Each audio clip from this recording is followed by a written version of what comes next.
అప్పుల బాధలు వెంటాడుతున్నాయా? అయితే 6 JVR వారి జాతిరత్నాలు ధరించండి. అందరికీ నమస్కారం. వెల్కమ్ టు మనం టీవీ. నేను మీ పవన్ బెస్వాడ. మనతో పాటు సీనియర్ జర్నలిస్ట్ కిరణ్ గారు ఉన్నారు. సార్తో మాట్లాడదాం.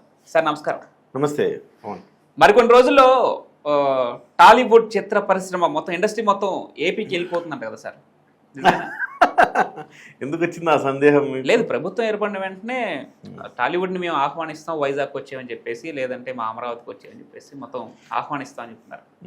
ఆహ్వానించే ముందు అసలు ఏపీ ప్రభుత్వానికి, చలనచిత్ర పరిశ్రమకి కొంత లోపల అండర్ కరెంట్గా ఒకటి రన్ అవుతుంది. దాన్ని పరిష్కరించుకునే దిశగా అడుగులు వేద్దాం, మీరు వచ్చి ప్రభుత్వాన్ని కలవండి అని చెప్పేసి డిప్యూటీ సీఎం పవన్ కళ్యాణ్ గారు స్వయంగా ఆహ్వానిస్తే నిర్మాతలు ఎందుకు వెళ్ళలేదు?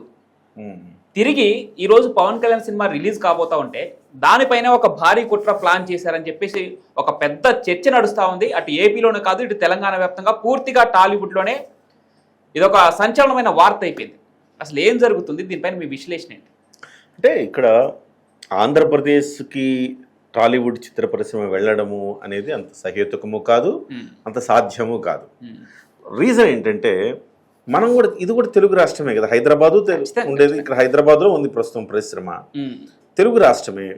మరొక మద్రాసులో ఉన్నప్పుడు మన మద్రాసు నుంచి మన తెలుగు సినిమా మన తమిళ నేల మీద ఉండటం ఏంటి అన్న ఉద్దేశంతో ఆ సెంటిమెంట్ తోటి తెలుగు నేల మీదకి రావటం జరిగింది.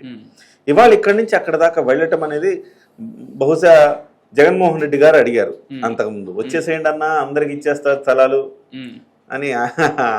ఆయన సొంత స్థలాలు ఇచ్చినట్టు ఆయన చెప్పాడు ఆ రోజు. సో కానీ ఇక్కడ సిచ్యువేషన్ ఏంటంటే, మీరు ఆంధ్రప్రదేశ్లో షూటింగులు చేసుకోవటం కానివ్వండి, లేకపోతే ఆంధ్రప్రదేశ్లో ఇంకేదైనా సినిమా స్టూడియోలు కట్టుకోవటం కానివ్వండి, ఇలాంటి కార్యకలాపాలు ఆంధ్రప్రదేశ్లో కూడా ఉండేటట్టుగా చేసుకోవాలి తప్ప సినిమా పరిశ్రమ మొత్తం తరలిపోవటం అనేది ఏమి సాధ్యం కాదు.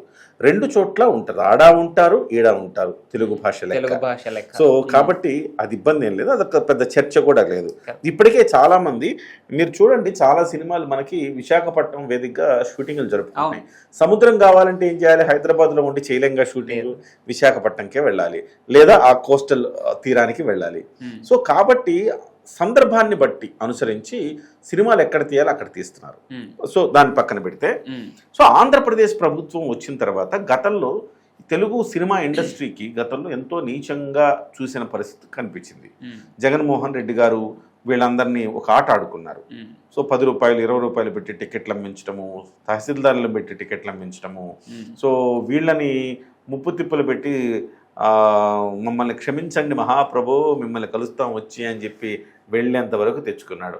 వెళ్ళిన తర్వాత కూడా ఎక్కడో కార్లు ఆపుకొని దారి ఇట్టేనా అట్టేనా అని అడిగి వెళ్ళాల్సి వచ్చింది. చిరంజీవి గారు స్వయంగా, చిరంజీవి గారికి వాస్తవానికి అవసరం లేదు ఆ రోజు, కానీ చిరంజీవి గారు సినిమా పెద్దలాగా ఉందాము, మనం కూడా సినిమా ఇంక పెద్దరికం తీసుకుందాం, తప్పదు, ఎవరు లేరు కదా, మనమే ముందుకు తీసుకెళ్లాలనే ఉద్దేశంతో తాను అవమానాలు ఎదురైనా కానీ దాన్ని భరించి నొక్కిపట్టి ఆయనకి నమస్కారం చేసి, మీరు ఒక తండ్రి పాత్రలో సినిమా ఇండస్ట్రీని చూడాల్సిన అవసరం ఉందని ఆ రోజు చిరంజీవి గారు అడిగారు. సో ఆ చరిత్ర మొత్తం మనం చూసాం, ఎంతో అవమాన పాలైన పరిస్థితి ఆ రోజు.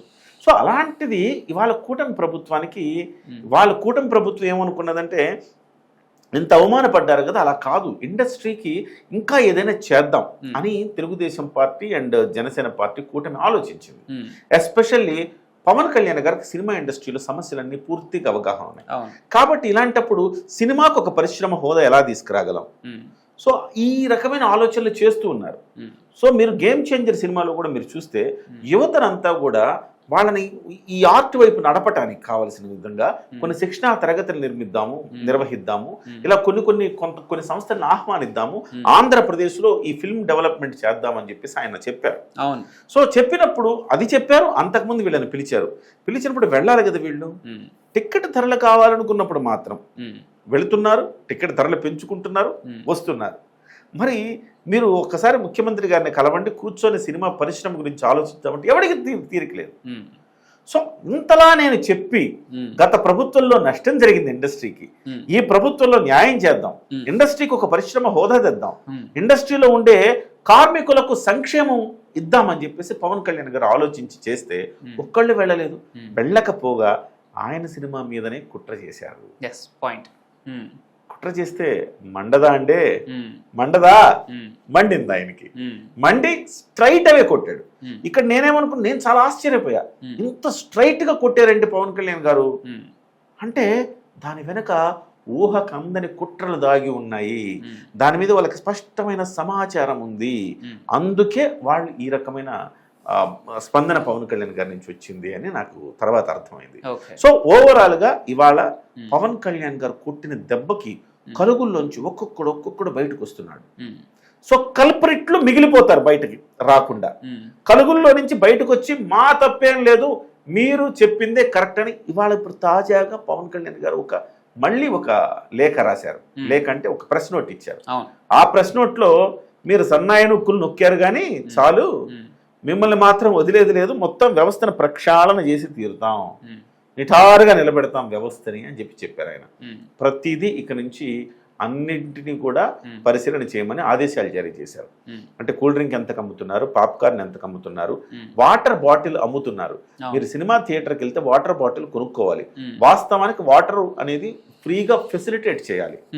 వాటర్ ఒకటి, టాయిలెట్ శుభ్రంగా ఉండాలి, వాటర్ ఉచితంగా ఇవ్వాలి. ఈ రెండు ప్రాథమికంగా హక్కులు, ఇవి ప్రజల హక్కులు, ఇవి ఒక వినియోగదారుల హక్కులు. సో వాళ్ళు వెళ్ళినప్పుడు ఇవ్వాలి. మనకి ఏ థియేటర్లో మీకు ఫ్రీగా మంచినీళ్ళు దొరుకుతున్నాయండి? ఒకప్పుడు మనము చిన్నప్పుడు మనం థియేటర్లకు వెళ్తే అక్కడ పెట్టేవాళ్ళు, గ్లాస్ పెట్టేవాళ్ళు, మంచినీళ్ళు తాగేవాళ్ళు. సో ఇప్పుడు కావాలంటే మినరల్ వాటర్ పెట్టచ్చు, అవి తీసేశారు కదా. ఈవెన్ పార్కింగ్ ఫీజు కూడా ఎక్కడ ఇంప్లిమెంట్ అవ్వట్లేదు. తెలంగాణ హైకోర్టు కావచ్చు, ఏపీ హైకోర్టు కావచ్చు, థియేటర్స్ లో సింగిల్ స్క్రీన్స్ లో ముఖ్యంగా ఈ పార్కింగ్ ఫీజు వసూలు చేయడానికి రైట్ లేదని చెప్పేసి చెప్పడం జరిగింది. పార్కింగ్ ఫీజు వసూలు చేయడానికి రైటు లేదు. అట్ ద సేమ్ టైం మీకు సుప్రీంకోర్టు ఆర్డర్స్ ఉన్నాయి పవన్, ఏది తిరుబండారాల మీద ఇంతంత రేట్లు ఉండకూడదు. సో వాళ్ళకి కావలసిన వాళ్ళు తీసుకెళ్ళచ్చు. వాటర్ బాటిల్ కూడా తీసుకెళ్ళడానికి లేదు మనం, అవన్నీ కాదు తీసుకెళ్ళచ్చు. వాళ్ళు వాటర్ తెచ్చుకోవచ్చు, వాళ్ళు కావాల్సింది తెచ్చుకోవచ్చు.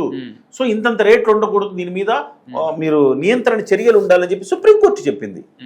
ఈవెన్ దో మీరు సుప్రీంకోర్టు ఆర్డర్ చూపించినా ఎవడు విండ తెలుసా అక్కడ, అవన్నీ వస్తుంటాయిలేండి సార్, మాకు లోకల్లో పర్మిషన్ ఉందంటున్నారు. సో ఇలాంటివన్నింటినీ ఇవాళ స్ట్రీమ్ లైన్ చేస్తాము అని చెప్పారు. పరిస్థితి ఏదైనా హరిహర వీరమల్లు మీద కుట్ర జరిగితే ఓవరాల్గా ప్రజలకు మంచి జరిగే ఒక పరిణామంగా మారుతోంది. సో నేనేమంటానంటే ఇది ఇక్కడతో ఆగద్దు, కరెక్ట్ కొట్టాలి. ఇవాళ ఆయన రాసిన లేఖలు ఇవన్నింటినీ పరిశీలిస్తాం. జనం ఎక్కువ రావాలి థియేటర్కి. ఇవాళ ఒక నలుగురు ఉన్నారనుకోండి ఫ్యామిలీలో, సినిమా చూసి రావాలంటే 1500 అవుతుంది ఒక ఫ్యామిలీకి. రాను పోను అక్కడికి వెళ్ళడం, టికెట్లు, తర్వాత నేను సింగిల్ స్క్రీన్ చెప్తున్నా 1500 అంటే, నేను మల్టీప్లెక్స్ లో అనుకోండి 3000 అవుతుంది. సో సింగిల్ స్క్రీన్ లో 1500 అవుతుంది. సో ఒక 15,000 రూపాయల ఉద్యోగస్తుడు 1500 పెట్టి సినిమా చూడగలుగుతాడా? సో చాలా పెయిన్ఫుల్ అది. సో ఓన్లీ మీరు టికెట్లు అనుకోండి 150 రూపాయలు, 100 రూపాయలు, 150 రూపాయలు అనుకోండి, హ్యాపీగా వెళ్తారు, 500లో అవగొట్టుకుని వచ్చేస్తారు. సో అట్లా కాకుండా మీరు పాప్కార్న్లని అవన్నీ ఇవన్నీ ఇంతంత రేట్లు పెట్టి చిన్నపిల్లలు అడిగితే కాదని లేరు. సో ఆ రకంగా ఇబ్బంది పెడతారు. ఇవన్నింటినీ సార్ట్ అవుట్ చేయడానికి పవన్ కళ్యాణ్ గారు తాజాగా చెప్పింది ఏంటంటే, ఇవన్నీ సార్ట్ అవుట్ చేస్తాము, దీని మీద ఒక కమిషన్ వేస్తున్నాము. సో దీంతో పాటుగా కుట్ర ఎవరు చేశారు అనే దాన్ని మాత్రం వదిలిపెట్టేదే లేదు, దాన్ని కూడా వెలికి తీస్తాము అని చాలా స్పష్టంగా చెప్పారు. వెంటనే దిల్ రాజు గారు ఒక ప్రెస్ నోట్ రిలీజ్ చేశారు. ఎస్, పవన్ కళ్యాణ్ గారు చెప్పింది 100% వాస్తవం, మేము ఏకీభవిస్తున్నాం అని చెప్పేసి దిల్ రాజు గారు చెప్పారు.